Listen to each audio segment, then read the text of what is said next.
여러분에게 가장 중요한 것이 무엇입니까? 한번 생각해 보세요.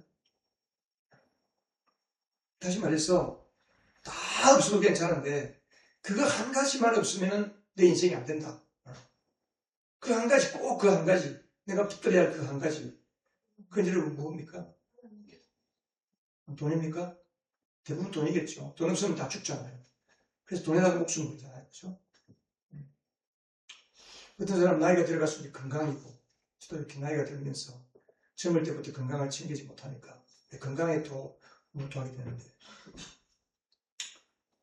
쉽게 말하면 나는 무엇에 목숨을 걸고 있는지 아니면 무엇에 목숨을 걸려고 하는지 그게 뭐냐는 거예요. 이게 너무 중요한 겁니다. 우리 그리스도인들에게. 오늘 말씀은 뭐 여러분들 많이 성경도 읽고 또 설교도 들었을 말씀입니다. 예수님께서 예수님의 이 땅에 하나님을 보여주어서 죄인들로 하여금 하나님을 믿게 하고 그리고 예수의 십자가 보혈을 통해서 죄 사함 받고 하늘의 생명, 예수님의 생명으로 다시 나게 하는 이것을 위해서 이 땅에 오셨습니다. 그래서 예수님은 3년 반 동안의 공생애 동안에 오로지 복음을 전하는 일에 올인했습니다. 복음을 전하는 일에 목숨을 걸었습니다. 오늘도 마찬가지입니다.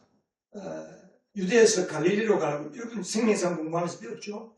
유대 지역은 이스라엘 전체를 볼 때 어느 쪽에 속합니까? 큰 소리 해보세요. 다 배웠잖아요, 여러분. 북쪽이에요, 북쪽. 유대는 남쪽이에요, 남쪽. 유대는 남쪽이고, 헷갈리네. 유대가, 갈릴리가 북쪽이죠. 그렇지. 갈릴리가 북쪽이 북부고, 가운데가 사마리아고, 밑에가 예루살렘에 있는 유대입니다. 사해바다 옆에 유대지역. 그래서 예수님이 예루살렘 유대지역에서 갈릴리로 가려고 하는데, 유대인들과 사마리아 사람들 사이에는 보이지 않는 갈등이 있습니다. 서로 보기 싫어합니다. 상종하지 않습니다. 유대인들은 사마리아 사람들을 혼혈된 사람들이라고 생각하기 때문에 이스라엘 민족이라고 생각하지 않습니다. 아시리아에 포로로 끌려가면서 아시리아 제국이 사마리아에다가 북쪽 이스라엘의 수도인 사마리아에다가 많은 타민족들을 이주시켜가지고 혼혈을 시켜버렸어요. 그래서 민족성을 없애기 위해서. 일본 사람들이 한국을 지배할 때 우리나라 민족성을 없애기 위해서 아마 장식 예명도 하고 여러 가지 했는데 말도 바꾸고 그렇게 못하게 하고 그렇게 했잖아요. 그래서 그들이 이제 혼혈된 민족들이에요. 사람들이에요. 그러니까 유대인들하고 항상 서로 안 맞습니다. 갈릴리에서 유대로 가든지 유대에서 갈릴리로 갈 때는 삥 둘러가는 거예요. 이렇게 길이 멀어도. 근데 오늘은 예수님께서는 바로 가신다는 거예요. 제자들과 함께 바로 가는 거예요. 이제 사마리아 지역을 통과하면서 수가라는 동네에 들어갔는데 마침 점심때가 되어서 제자들은 먹을 걸 사러 가고 예수님은 그 우물가에 앉았습니다. 그때 한 여인이 물을 기르러 나왔잖아요. 예수님이 말을 걸기 시작하는 거예요. 그래서 뭐 대화가 쭉 되면서 처음에는 물에 대한 이야기를 했어요. 예수님 나에게 물 한 잔 달라. 뭐 좀 그런 이야기 하면서 나중에는 이 여인이 예수님이 예언자구나. 자기가 남편이 5이 있고 지금 살고 있는 남자도 자기 진짜 남편이 아니라는 것을 이렇게 말씀하니까 깜짝 놀라면서 당신이 예언자시군요. 그러면서 갑자기 주제를 자기의 창피한 삶의 부분을 감추기 위해서 주제를 예배로 싹 바꿔버려요. 그래서 우리는 이곳에서 예배해야 된다고 하는데 당신들은 예루살렘에서 예배해야 한다고 그러지요. 그러니까 예수님께서 그리심 산에서도 이곳에서도 아니고 예루살렘 산에서도 아니고 하나님께 우리가 신령과 진정으로 예배할 때가 올 것이다. 이제 그러면서 어느 곳에서 예배를 하는 게 중요한 게 아니고 하나님 앞에서 이렇게 예배하는 것이 중요하다. 그때가 올 것이다. 그때가 바로 지금이다. 그런 말씀을 하셨어요. 그러면 예수님 말씀하시는 하나님이 찾는 예배자들은 어떻게 예배하는 자들이라고 했어요? 영과 진리를 예배하는 자들을 하나님이 찾으신다는 거예요. 오늘 우리가 예배드린다고 앉아있지만은 영과 진리로 예배하지 못하면 하나님 못 만나고 가는 거예요. 영과 진리로 예배할 때만이 하나님 만나는 거예요. 그래서 많은 경우에 그런 이야기를 종종 하죠. 우리가 주님 앞에 갔을 때에 너 나에게 예배를 얼마나 드렸느냐. 아이고 주님 제가 평생을 예수 믿으면서 매 주일마다 예배드리고 수요일에 예배드리고 예배 드렸는데도 내가 너를 예배에서 만나본 적이 없다. 주님이 그렇게 말씀하실 때가 많다는 겁니다. 그럼 영과 진리를 예배한다. 어떤 거냐 이게. 너무 추상적이에요. 제가 내 자신에게도 그렇고 성령으로 예배한다. 그럼 누가 성령으로 예배하는 거예요? 진리 안에서 예배한다? 그럼 설교 듣는 게 진리로 예배하는 거예요? 그럼 뭐예요? 제일 쉽게 알듯한데도 쉽게 설명할 수 없는 말씀이 바로 이 말씀이었어요. 근데 영과 진리를 예배한다. 너무 추상적이지만은 주님께서 이 추상적인 말씀을 풀 수 있는 힌트를 주셨어요. 힌트. 그 힌트가 뭘까요? 힌트가 22절에서 26절까지 나와 있어요. 쉽게 말하면 지금이 바로 그때다. 그 여인이 그리스도라고 하는 메시아가 오면 우리가 그렇게 할 줄 알 겁니다. 그러니까 예수님께서 맞다. 근데 바로 지금이 바로 그때다. 참되게 예배 드리는 사람들이 영과 진리로 아버지께 예배를 드릴 때가 오는데 지금이 바로 그때라는 거예요. 그럼 지금이 문제예요. 지금이 뭘 가르쳐서 지금이라고 그랬을까요? 그러니까 이 여자가 그리스도라고 하는 메시아가 오시면 우리에게 그런 거 다 알려줄 겁니다. 그때 예수님께서 뭐라고 그랬어요? 26절에 너희에게 말하고 있는 내가 그다. 너희들이 기다리는 메시아가 바로 나다. 내가 그다. 내가 지금 이곳에 왔기 때문에 지금 이때가 영과 진리를 예배할 수 있는 기회다. 라는 겁니다. 그리스도가 오시면 우리는 영과 진리를 예배할 수 있습니다. 여러분들에게 그리스도가 찾아오셨습니까? 왜 묵묵부답이세요? 여러분들이 예수 그리스도가 십자가에 죽으시고 나의 음란 죄악, 그 죄의 형벌, 영원한 지옥불 속에서 고통하며 영원한 후회와 영원히 이를 갈면서 영원히 고통하면서 인생을 저주하고 사람들을 저주하고 하면서 살아가는 그 영원한 형벌에서 예수님이 친히 나의 죄가 되어서 십자가에 죽으시고 그리고 내 죄를 다 감당하시고 대신에 나에게 하늘의 생명, 부활의 생명을 우리에게 주시기 위해서 오신 이 복음, 그 복음이신 예수님이 여러분 안에 찾아오셨습니까? 눈 뜨세요. 눈 뜨고 저를 쳐다보세요. 그러니까 우리가 복음이신 예수님이 내 안에 온 사람은 어떤 자가 될 수 있는 거예요? 영과 진리로 예배할 수 있는 사람이 되는 겁니다. 아멘? 그러니까 복음이신 예수 그리스도가 내 안에 계신 사람은 아버지가 찾으시는 그 예배자가 될 수 있다는 거예요. 여러분, 아버지가 찾으시는 예배자가 되었습니까?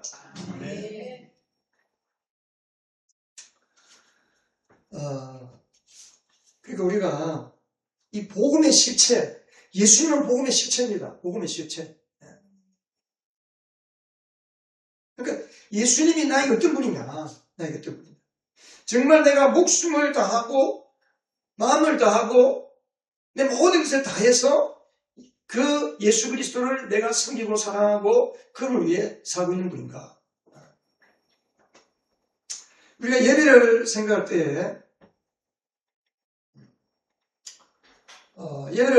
때에 먼저 구약의 예배를 우리가 봐야 됩니다. 구약은 이제 오실 메시아, 하나님이 창세전에 우리의 사랑을 지으실 때에 인간이 죄에 빠질 고통하시고 그리고 죄에 빠진 인간을 어떻게 구원할 것인지 그 구원의 계획을 미리 다 준비하셨어요. 계획하셨어요. 예수님을 보내어서 어떻게 구원하고 교회를 세워서 어떻게 복음이 전개되고 모든 구원의 계획을 다 완성하시고 그것을 이제 구약시대에 로부터 시작해서 창세기 아담에서부터 시작해서 지금까지 계속해서 계시하고 보여주시고 마지막에 예수님의 말씀을 통해서 이 성경 말씀을 통해서 우리에게 보여주고 계시거든요. 예배는 에덴 동산에서 시작됐습니다.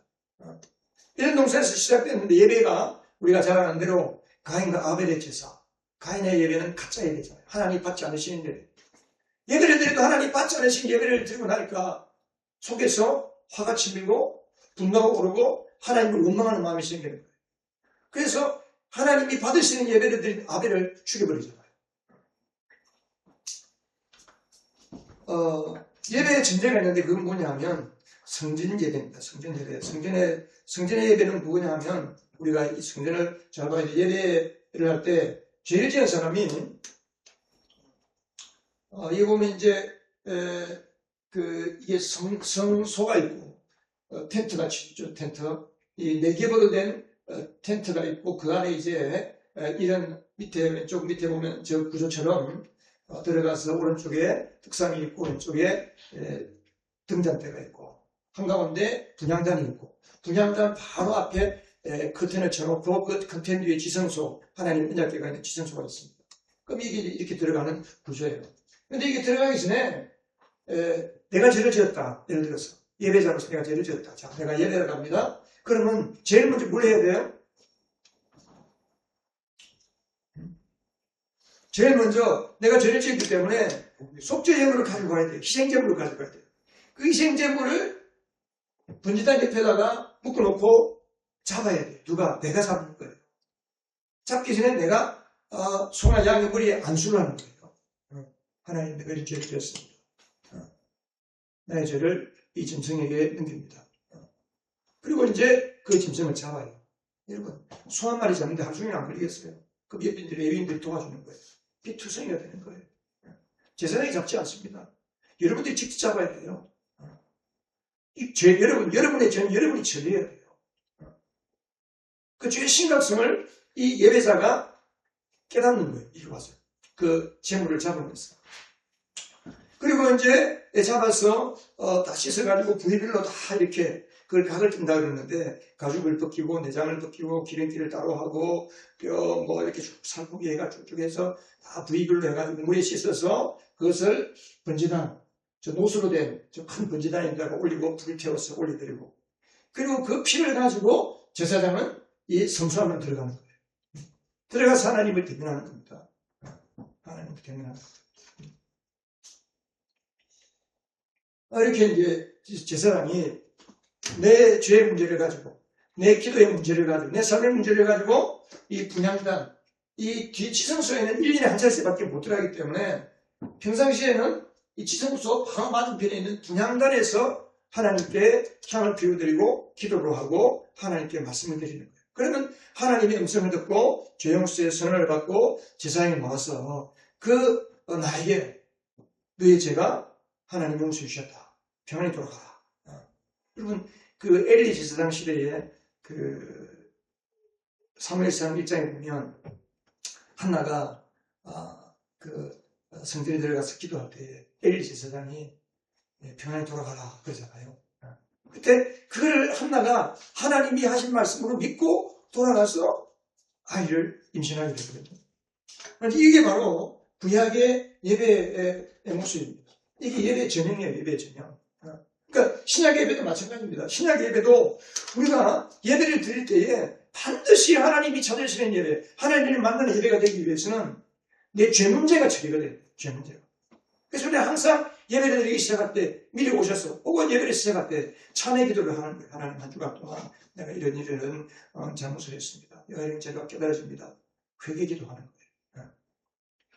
그리고 오늘도 예수의 보혈로 내가 죄 씻음 받고 깨끗하게 되고 하나님 앞에 거룩하고 흠이 없는 자로 내가 주님 앞에 믿음으로 설 수 있게 해주신 은혜를 감사합니다.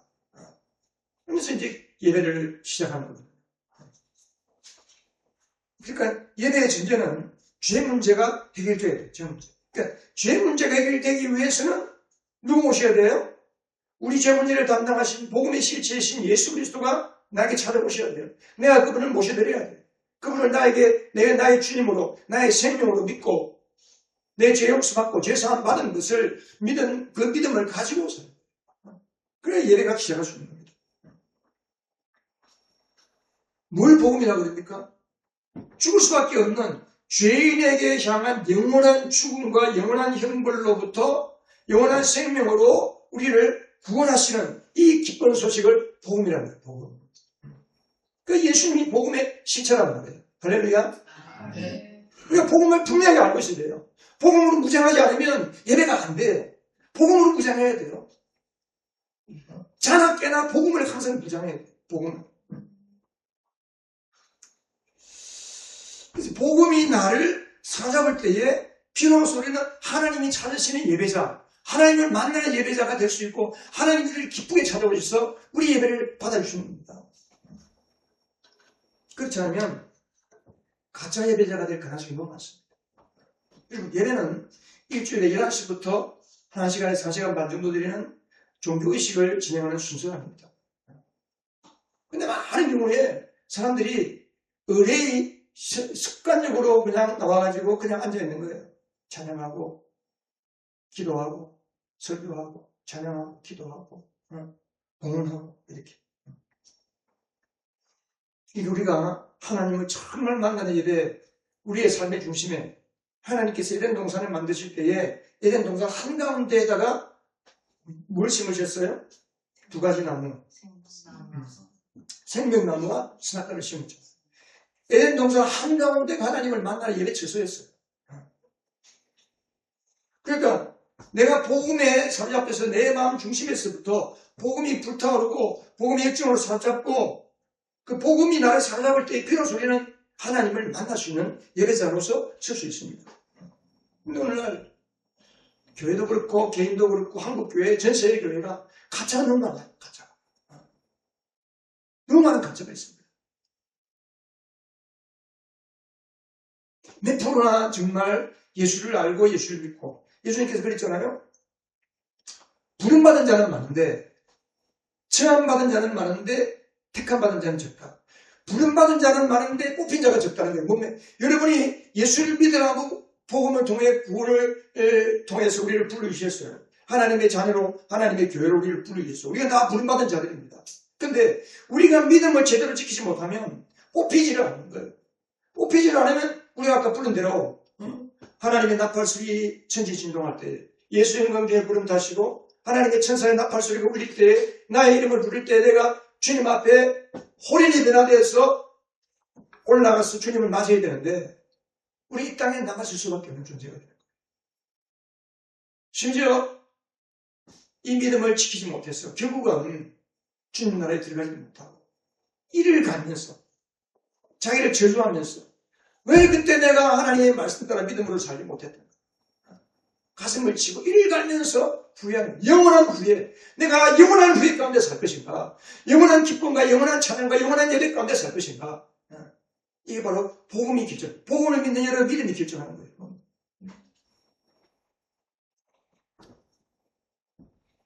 그러니까 우리가 복음이 그냥 예수님이 예수 믿고 죄 용서 받고 부활의 권능으로 살아가는 거 내가 예수 믿는 것이 복음이다. 죄 용서 받는 게 복음이다. 그럼 복음을 1%밖에 못 모르는 거죠. 데살로니가전서 1장 5절에 보면 자 우리 같이 한번 읽어볼까요? 시작. 우리는 여러분에게 복음을 말로만 전한 것이 아니라 능력과 성령과 큰 확신으로 전하였습니다. 우리가 여러분 가운데서 여러분을 위하여 어떻게 지신하였는지를 여러분은 알고 있습니다. 바울이 빌보에서 큰 핍박을 받고 옥에 갇혀서 순환을 당하고 그 다음으로 가는 지역이 이제 데살로니카인데 데살로니카에 가서 복음을 전할 때 한 달 정도밖에 복음을 못 전했습니다. 근데 거기에 교회가 세워지고 많은 역사가 나타났거든요. 그러면서 바울이 그 데살로니카에서 복음을 전할 때를 회상하면서 우리가 여러분들에게 복음을 전할 때에 5가지 요소를 전했다는 거예요. 첫 번째는 뭘로 전했어요? 말로 전했대요. 말로. 복음을 말로 설명할 수 있어야 돼요. 여러분들이 누구를 만나든지 1분 안에 복음을 설명하든지 혹은 3분 안에 복음을 설명하든지 아니면 시간이 있으면 30분, 1시간 내어서 복음을 설명할 수 있든지 이건 우리가 준비해야 됩니다. 준비.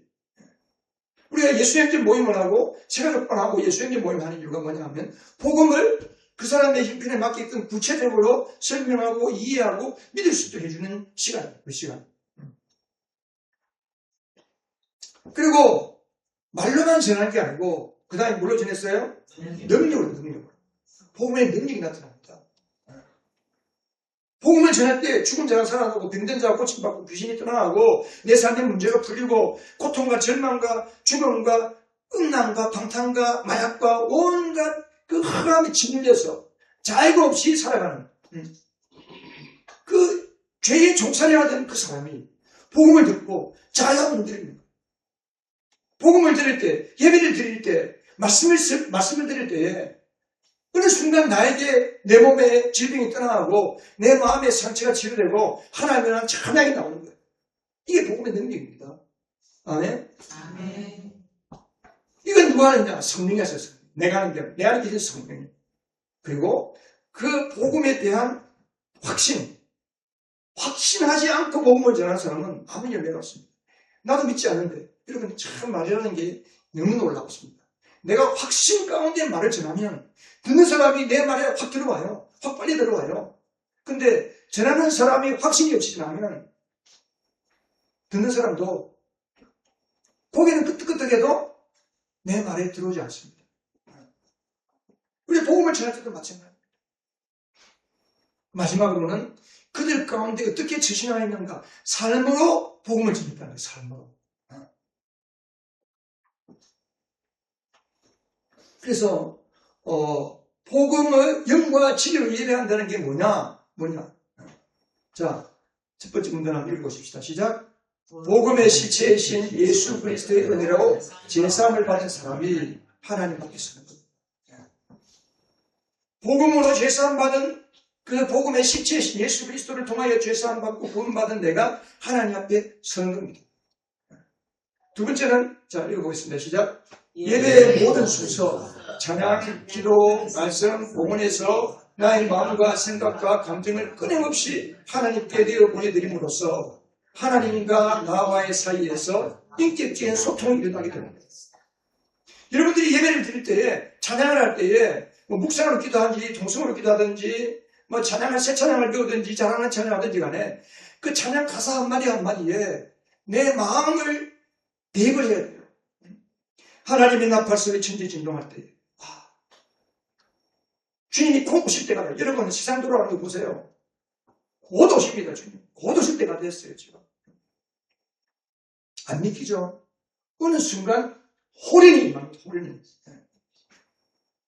그 찬양할 때도 하나님의 나팔소리 주님 내가 하나님의 나팔소리 들을 수 있는 귀가 되게 해주세요. 하나님의 나팔소리 나도 듣고 싶어요. 나도 주님 앞에 들림받은 사람 되고 싶어요. 이런 마음을 내 마음을 담아서 하나님을 찬양하는 거예요. 가사 한마디 한마디. 기도도 마찬가지입니다. 대피 기도를 하든지 우리가 동성기도 하든지 마찬가지. 여러분 가끔 보면 대피 기도하는 분들 중에 보면 목사는 딱 들어보면 말하거든요. 저 기도 인터넷에서 뺏겼다. 딱 알아요. 근데 많은 사람들이 보면 기도를 잘하려고 해요. 왜 뺏깁니까? 그냥 있는 대로 하면 되지. 잘하려고. 예배는 콘서트 하는 게 아니에요. 잘할 필요가 없어요. 하나님 앞에서 내가 살아있느냐 죽었느냐가 중요하지. 아무리 잘하고 잘못하고 하나님 그거 안 봅니다. 기도도 마찬가지예요. 대표 기도자가 나와서 기도할 때도 그냥 우리 성도들은 대표 기도자가 기도하면 아멘 소리를 크게 하더라고. 좋습니다. 근데 아멘만 할 게 아니고 그 기도자의 마음을 나도 느끼고 기도자도 그 기도의 말에 나의 마음을 담고 나의 믿음을 담아서 하나님 앞에 생생하게 올려드리는 기도가 돼야 돼요. 설교도 마찬가지. 설교 들을 때도 계속해서 선포되는 그 말씀하고 그 말씀에 나의 마음을 담고 생각을 담고 나의 이게 무슨 말씀이지? 목사님 말씀 이해가 안 되는데 주님 이게 뭐죠? 계속해서 주님과 내가 소통하는 거예요. 예배야 찬양과 기도와 말씀과 복음, 헌금, 구원도 마찬가지예요. 계속해서 주님과 내가 서로 소통하고 주고받고 그게 뭘로 통해 되느냐? 인격적인 소통이 뭐냐? 그게 영으로 내 영으로 하나님 앞에서 내 생각과 마음과 영으로 하나님과 막 소통하는 거예요. 예배가. 그 예배가 살아있는 예배가 되는 거예요. 설교 시간에는 목사님 좋은 이야기 듣는다. 눈 딱 감고 그냥 발짝 끼고 딱 이렇게. 그럼 그건 예배가 아닙니다. 그거는. 좋은 이야기 좀 듣고 가야지. 여러분, 교회 안 와도 좋은 이야기 요즘 인터넷 보고 유튜브 보면 좋은 이야기 너무 많잖아요. 굳이 시간 들여가지고 여기까지 와서 예배 드리려고 한 거였어요. 그러니까 우리가 내 마음과 감정과 느낌과 생각을 담아서 하나님께 말씀드리고 하나님이 또 나의 마음을 아시고 그러면 하나님이 내 삶의 구석구석에서 필요한 대로 나를 하나님이 어떻게 간섭하시는지 하나님이 어떻게 사랑하시는지 하나님이 내 삶에서 어떻게 일하시는지 아니 앞으로 어떻게 일하실 것인지가 막 깨달아지고 막 느껴지고 막 그냥 마음에 흥분이 일어나게 되는 거예요. 그게 스토리. 자, 세 번째 같이 한번 읽어보겠습니다. 시작. 하나님이 내 예배자의 삶의 구석구석에서 어떻게 나를 간섭하시고 사랑하시고 일하시는지 그 은혜와 감사와 감격이 스토리가 생기는 사건이다. 예배는 여러분, 예배를 통해서 스토리가 생겨야 돼요. 오늘 나의 스토리, 오늘 나의 간증, 그걸 간증이라고 해요, 간증. 그러니까 하나님을 예배하는, 하나님을 만난 예배, 하나님이 찾아오시는 예배는 반드시 간증이 생깁니다. 누가복음 1장 보세요. 누가복음 1장에 보면 하나님이 사가랴, 세계대왕의 아버지 사가랴가 그 해의 제사장이었는데 이제 제사를 드리러 아까 그 성소 안에 들어가잖아요. 한참 동안 안 나오는 거예요. 그러니까 사람들이 이상하게 생각해요. 환상을 보는 것 같다. 그 나왔는데 보니까 부모리가 된 거예요. 말을 못하는 거예요. 왜? 하나님께서 그 분향단에서 분향하고 하나님께 하나님을 대면하고 있는 자리에서 하나님께서 천사를 통해서 너에게 아들을 줄 것이다. 그 아들 이름을 요한이라고 해라. 우리 아들 요한이 나한테 말씀 주시는데. 근데 이제 아이고 저도 나이도 많고 우리 집사람도 생리도 다 끝나고 임신할 수 없습니다. 무슨 속으로 그렇게 생각하는 거예요. 하나님 보셨어요. 그래, 네가 내 말을 믿지 않았기 때문에 너는 아이가 출생할 때까지 벙어리를 입게 될 것이다. 나와서 말을 못하는 거야. 사람들이 이상하게 생각합니다. 근데 그 아내 엘리사벳이 잉태를 하고 아이를 낳고 출생할 때 아이의 이름을 지어야 되는데 사가랴가 석판 가지고 됐어. 거기다가 아들의 이름을 요한이라고 했어요. 그때 입이 열리고 말을 하게 됐다. 예배에서 하나님을 만나면 이런 감정들이 생기는 겁니다. 여러분 오늘도 예배를 통해서 여러분의 삶에 스토리가 생기고 사건이 생기고 감정이 생기게 될 줄 믿습니다. 예배를 드릴 때에 나의 삶과 적용을 해도 계속 한개가 지금 이런 고민이 있는데 오늘 예배 나올 때 이런 문제를 가지고 응답받기 위해서 나왔는데 내가 어떤 문제를 이 문제에 대해서 하나님이 나에게 뭘 말씀하실까? 찬양을 통해서 기도를 통해서 목사님의 설교를 통해서 뭘 말씀하실까? 내 마음에 이런 염려와 근심 걱정이 있는데 이랬을 때 주님 뭐라고 말씀하실까? 주님 말씀하는 걸 들으면 걱정 의심이 떠나가고 염려가 떠나가고 우리 속에 꿈이 생기고 비전이 생기고 소원이 생기고 하나님의 헌신이 일어나게 되는 걸 믿습니다. 이게 예배예요. 그래서 이것을 에베소서 그리고 했죠. 자, 이거를 에베소서 1장 17절에서 19절까지 바울은 이렇게 표현했어요. 자, 우리 같이 읽어보십시다. 시작. 우리 주 예수 그리스도의 하나님이신 영광의 아버지께서 지혜와 계시의 영을 여러분에게 주셔서 하나님을 알게 하시고 여러분의 마음 눈을 밝혀주셔서 하나님의 부르심에 속한 소망이 무엇이며 성도들에게 베푸시는 하나님의 영광스러운 상속이 얼마나 풍성한지를 여러분이 알게 되기를 바랍니다. 하나님은 우리에게 마음 눈을 열어서 하나님의 영으로 지혜와 계시의 영, 성령의 성령, 성령을 통해서 우리의 마음의 눈을 열어서 하나님이 어떤 분인지를 막 알게 되면 예배를 드릴 때 하나님 이런 분이셨구나. 하나님 감사합니다. 그리고 앞으로 나에게 베푸시는 이때까지 베푸신 하나님의 은혜가 얼마나 큰지 나를 향한 하나님의 소망이 무엇인지 꿈이 무엇인지 비전이 무엇인지 내가 하나님께로부터 받은 상속이 얼마나 큰지를 하나님은 알게 하시는 거예요. 예배를 통해서 개인적이든 가정적이든 공동체적으로 바울이 그걸 기도했던 그걸 기도했어요. 그리고 또 시작. 또한 믿는 사람들인 우리에게 강한 힘으로 활동하시는 하나님의 능력이 얼마나 엄청나게 큰지를 여러분이 알기를 바랍니다. 이게 언제 일어나요? 예배 가운데. 물론 개인적으로 말씀을 읽고 말씀 읽는 게 중요합니다. 개인적으로. 저는 제가 매일마다 진도를 따라서 말씀을 녹음해서 우리 아이들에게 보내줍니다. 근데 안 들어요. 보면 알아요. 안 들어요. 그래서 화내가 그러더라고요. 그거 참 아빠가 보내주는 거 다운이라도 받아라 그러더라고요. 다운도 안 받아. 숫자만 집어. 왜 그래요? 이 때가 어떤 때인데 말씀을 이렇게 성령이 있는 시간 자체가 하나님 앞에 서는 시간이다. 하나님 예배하는 시간이다. 일주일 동안에 얼마나 많은 유튜브와 얼마나 많은 이야기와 얼마나 많은 생각과 세상 일 가운데 빠졌습니까? 세상의 수레바퀴에 치여서 우리 삶이 지치고 힘들고 믿음이 점점 축제가 되어서 결국은 나고자가 되어버릴 가능성이 너무 많은 거예요. 결국은 예배의 습관을 회복하는 겁니다. 저는 우리 여행가족 여러분 모두가 바로 이렇게 하나님이 찾으시는 영과 진리로 예배하는 자가 되기를 주님의 이름으로 축복합니다. 그러면 영과 진리로 예배하는 사람이 되려면 뭐 해야 되나? 어떻게 해야 되느냐?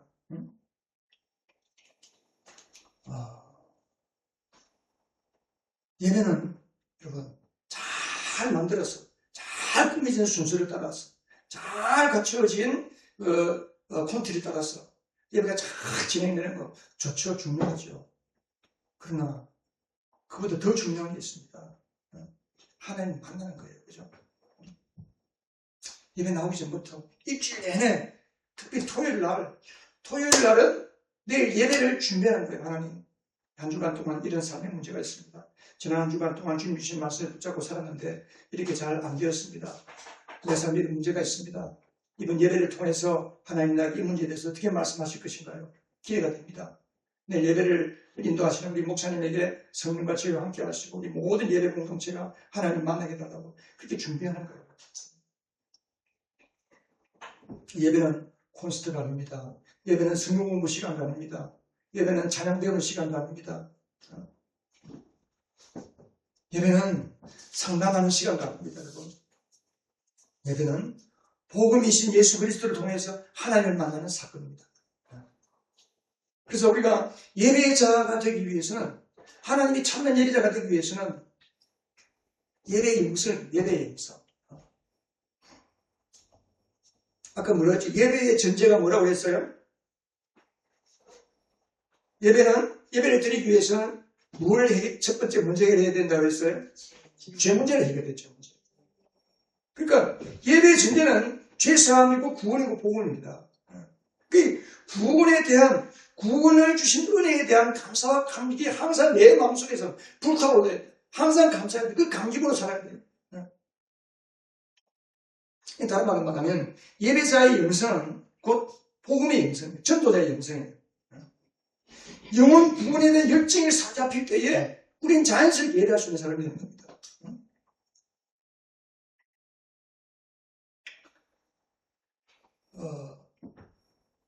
그래서 우리가 이것을 언제 연습하느냐? 영성은 훈련해야 돼요. 자꾸 연습해야 돼요. 내 몸에 장착을 해야 돼요. 예배의 영성을 장착해야 돼요. 개인적으로 혼자 있을 때나 가정에 있으나. 그래서 첫 번째는 뭐냐면 예배의 영성을 하기 위해서는 첫 번째 같이 한번 읽으십시다. 시작. 가정과 삶에서부터 예배자의 영성을 장착하자. 자꾸 연습해야 돼요. 자꾸. 예배도 그렇고 전도도 그렇고 강의실의 강의로 되어진 거 아닙니다. 현장에서 보고 배우는 거예요. 예수님이 제자된 방법은 보고 배우는 거예요. 보고 배우는 거예요.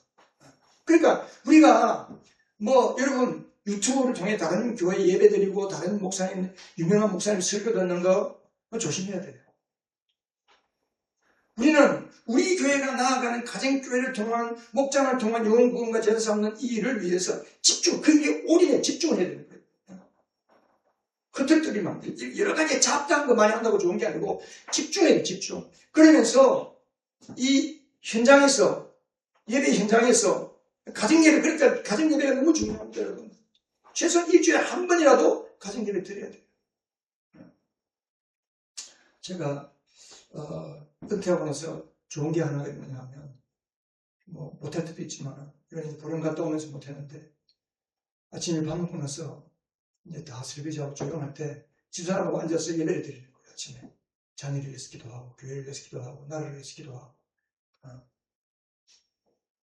가정에서 예배를 드리고. 그래서, 보고 배워야 돼요, 보고 배워. 우리 하윤이가 앉아가지고, 예배 시간에 뭐, 딴짓하고 있는 것 같지만은, 그래도 듣는단 말이에요. 예배 현장에서 보고 배워야 돼요. 그저께 우리 정례승 교사 만날 때도 그런 이야기 했는데, 우리는 어릴 때에, 밤에 교회 가면, 항상 권사님들이 교회 와서, 기도하고, 줌을 쉬고, 새벽 기도하고 가거든요. 그러니까, 옛날에는 교회 안에 이런 게 있었기 때문에, 어릴 때, 그때는 뭐, 지금처럼 놀이 문화가 없으니까, 어린이 있으면 또 교회 가는 거죠. 교회 가서 기도하는 권사님들, 기도하는 집사님들을 보면서 기도를 배우는 거예요. 저렇게 철학기도 하는 거구나. 저렇게 새벽기도 하는 거구나. 보고 배우는 거예요. 그래서 가정과 내 삶에서 예배자의 영성을 장착하시기 바랍니다. 두 번째는, 자, 같이 읽어요. 시작. 만나는 사람과 목장에서 전도자의 야성을 부렸다. 그래서 그렇잖아요. 예배자의 영성은 곧 복음의 영성, 전도자의 영성입니다. 전도는 현장에서 전도가 배워집니다. 아무리 강의실에서 전도 이렇게 하세요. 수백 번 들어도 안 돼요. 나가야 돼요. 길거리 나가야 돼요. 저 예수님 그런 며칠 전에 그저께 와가지고 기도하는데, 예배를 위해서 오늘 말씀을 놓고 이제 기도하는데, 내 안에 전도의 야성이 너무 많이 잃어버린 거예요.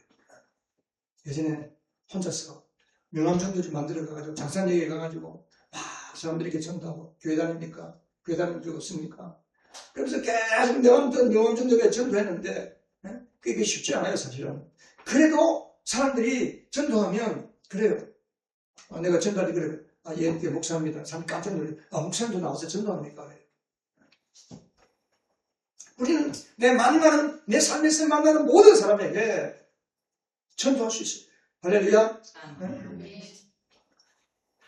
전도의 목숨 걸고 복음의 목숨 걸면 하나님은 여러분의 삶을 책임지십니다.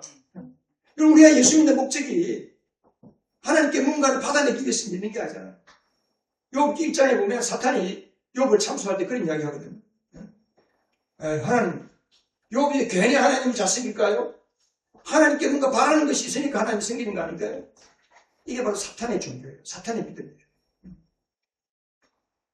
우리는 목장에서도 VIP를 꼭 같이 기도하고, 어떻게 전도하면 더 좋을지, 어떻게 하면 영혼을 구원할지 같이 기도하고, 같이 그 한 주간 동안의 전도의 삶의 실패와 성공을 서로 나누고 서로 격려하고, 그렇게 하는 거예요. 그래서 저는 여러분 개인적으로 여러분들이 명함을 하나씩 다 만들었으면 좋겠어요. 명함 100장 한 통 만드는데 얼마 하거든요. 민세서 가면. 명함을 만들어가지고 뒤에다가 간단하게 목사님한테 복음 메시지 넣고, 그 예언교회 집사 누구, 예언교회 권사 누구 해가지고 전도지 들고 만난 사람에게 주세요.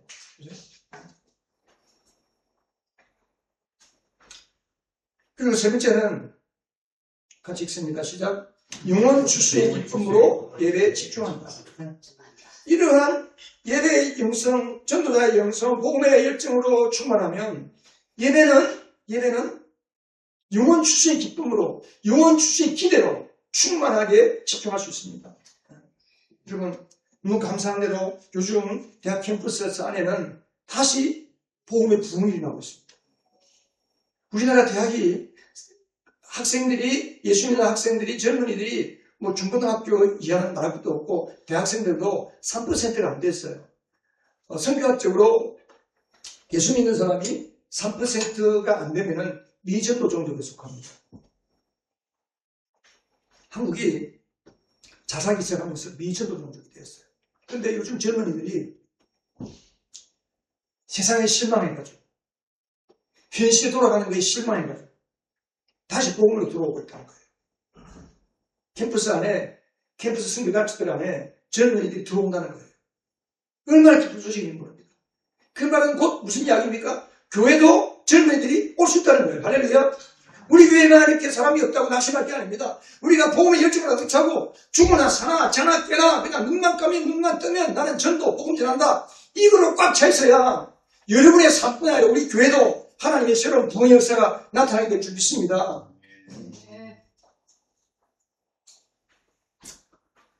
그래서 우리가 찬송하는 것이 찬송 509장 PPT 있죠. 네. 우리가 예배 때마다 이 찬송 부르요. 예배 때마다 이 찬송 언제 부르냐? 제가 휴스턴 서울교회 갔더니 이제 등록한 사람이 교회로 왔습니다. 선물 받을 때 등록한 사람이 나올 때 이 찬송을 불러요.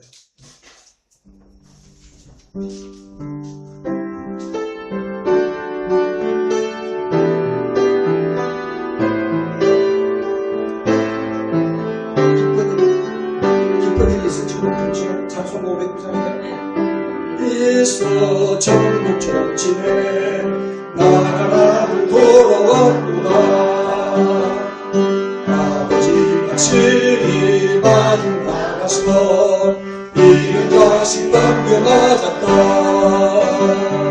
영광 전대에 올리세 하늘 비파 소리 울리네.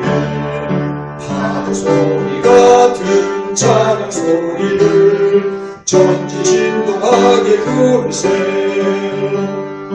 기쁜 일이 있어 전국 전진에 돌아온 자마다 주신다. 죄가진 자를 건져주시리 성령으로 거듭났도다.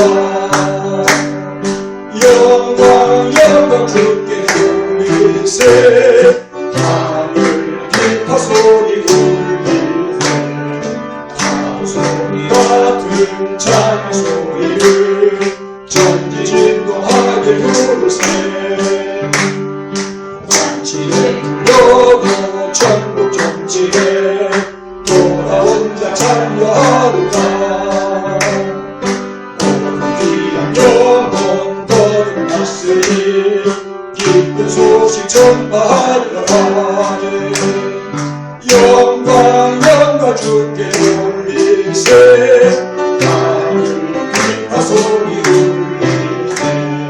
파도 소리 같은 찬양 소리를 전지 진동하게 부르세. 아멘. 우리 한번 기도하십시다. 오늘 우리 모든 심령들이 하나님이 찾으시는 예배자들이 되어서 주님, 내가 하나님이 찾으시는 예배자, 영과 진리를 예배하고 복음의 열정으로 사잡히고 예배자와 전도자의 음성으로 살아있는 심령이 되어서 우리 교회가 살아있는 교회로, 부흥하는 교회로, 죽은 영혼이 막 돌아오고 예배 때마다 죽은 영혼이 돌아와서 찬송하고 기뻐하는 이 예배가, 감격스러운 예배가, 전선의 예배가 이 땅에서 실현되는 그런 교회가 되기를 원합니다. 이 일에 하나님 내가 쓰임받기를 원합니다. 오늘 나에게 주신 그 말씀, 여러분 각자에게 하나님 무슨 마음을 주셨습니까? 무슨 부담을 주셨습니까? 어떤 결심을 했습니까? 어떤 결단을 했습니까? 어떤 회개를 했어요? 하나님 앞에 우리가 오늘 주님 주신 마음을 붙잡고 한 2, 3분 정도 통성으로 소리 내어서 한번 기도하십시다. 하나님 아버지 감사합니다. 아버지 하나님, 오늘 우리가 하나님 아버지여 수없는 예배를 드린다고 생각하고 있지만 정작 우리 예배는 하나님 모심이 어떤 예배였습니까? 아버지 하나님, 아버지 우리는 그냥 하나님 아버지 예배의 자리에 나와서 내 원하는 것 기도하고 내 안일과 내 육신이 원하는 것, 내 삶의 평안을 위하여 늘 하나님 앞에 기도했습니다. 학생들은 공부 잘하도록 하기 위해서, 어른들은 건강해지기 위해서, 젊은이들과 일터에 나가 있는 분들은 일 많이 잘하고 영업 많이 잘해서 돈 많이 벌고 내 자녀들을 잘 살고 내 자녀들 공부 잘하고 좋은 대학 가고 좋은 직장 취직하고 좋은 결혼해서 그냥 잘 사는 거 하나님 아버지 것은 많이 존경입니다. 많이 존경입니다. 우상의 존경입니다. 우상의 존경, 사탄의 존경입니다.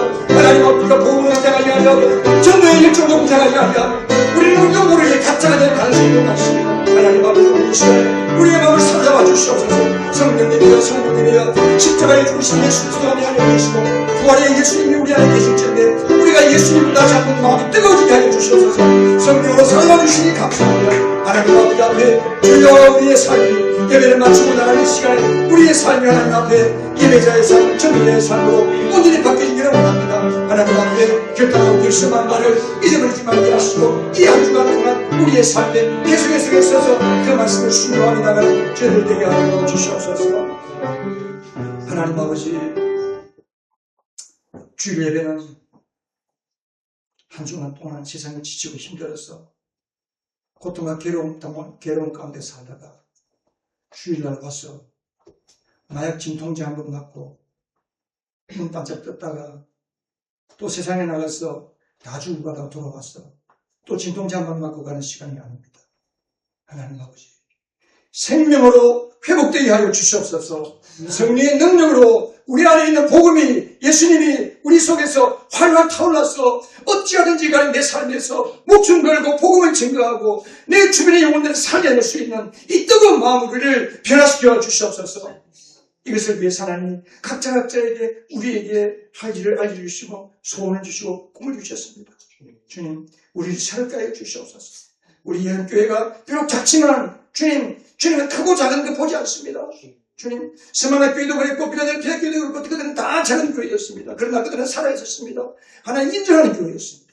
아버지는 우리가 하나님 앞에 온전한 예배자가 되어서 이 마지막 시대에 죽어가는 영혼들을 살리고 죽어가는 영혼 깨어지는 가정들, 방황하는 젊은이들을 주님께로 인도하는 믿음의 교회, 믿음의 성도들, 살아있는 영적인 예배하는 영광치를 예배하는 이 모든 성도들이 될 수 있도록 주 예수 이름으로 축복하며 기도합니다. 아멘.